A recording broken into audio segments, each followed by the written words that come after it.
Welcome to The Explainer. Today we're jumping into something pretty wild, the Law of One. Now, this is supposedly a transcript of a conversation with an extraterrestrial intelligence.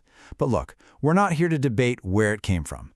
What we are going to do is unpack its core message, this idea of cosmic unity, and see if we can find some real practical wisdom in it for our own lives. All right, so let's dive right in. The whole thing kicks off with this very unique greeting from a consciousness that calls itself Ra. Now, Ra says it's a social memory complex, which, just think of it like a unified group soul, a whole civilization speaking with one voice. And listen to those first words, love and light. That's not just a casual hello. That is the entire philosophy packed into 2 words. It's the foundation for literally everything that comes next. At its core, the message is surprisingly simple. Ra says the whole Law of One really just boils down to one active process: to teach/learn. And no, this isn't about sitting in some stuffy classroom. It's this idea that every single interaction, every experience you have is a chance to both share and receive understanding. So from this point of view, the whole purpose of our existence is to slowly, bit by bit, rediscover this simple truth that everything, you, me, the stars, all of it, is part of one single unified consciousness. So Ra makes it clear that this isn't their first rodeo. They're not just showing up out of the blue.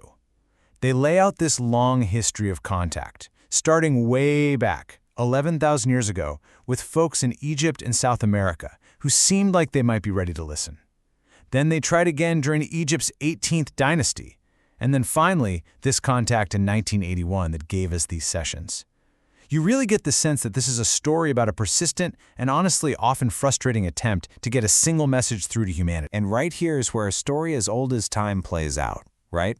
The gap between good intentions and what actually happens on the ground. Rada says their whole goal was to help, to offer really practical things, like healing techniques using crystals. But what happened? That knowledge was almost immediately grabbed by the people in power. It wasn't shared to heal everybody. It was hoarded to strengthen their own control. It's such a powerful lesson, isn't it? Even the purest idea can get twisted when it runs up against the human ego and that thirst for power. And to really hammer this point home, Ra zooms in on one specific moment in history. It's a fascinating look at what happens when a single, powerful leader tries to force a cosmic philosophy on everyone from the top down. So you have this Pharaoh, Akhenaten, and he gets it. He completely buys into the message. He's so convinced of its truth that he even changes his name to honor the one creator. But his attempt to make it the law of the land, a total flop. The priests kind of went along with it on the surface, but the people just stuck to their old ways. And this is the key takeaway here. Real spiritual understanding can't be forced on people. It has to be a free will choice, something that's discovered and earned by each person on their own. Okay, so this failure to get the idea of the Law of One across also led to a massive misunderstanding of the tools Ra helped create. And that brings us to the biggest, most misunderstood tool of them all, the Great Pyramids. Forget what you've seen in movies. According to Ra, they were never, ever meant to be tombs. They were something else entirely. Powerful spiritual instruments. Their purpose was really twofold. First, they were these incredible centers for initiation, basically a training ground designed to help a person become a pure, clear channel for this universal energy. And then second, these initiated people would use the pyramid's power to act as healers, and not just for other people, but for the entire planet. They would literally balance its energy fields. I mean, forget tombs. We're talking about planetary-scale spiritual technology here. So the big question is, how did they build them? Ra's answer cuts right to the heart of their entire philosophy. They were built, they say, by using the forces of one, because, and this is the kicker, the stones are alive. That's the key. In this worldview, there's no such thing as dead matter. Everything from you and me to a planet to a block of stone is a form of consciousness.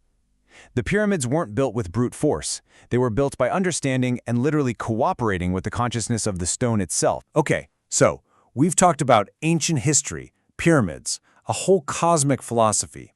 But what does any of this mean for us, like right now?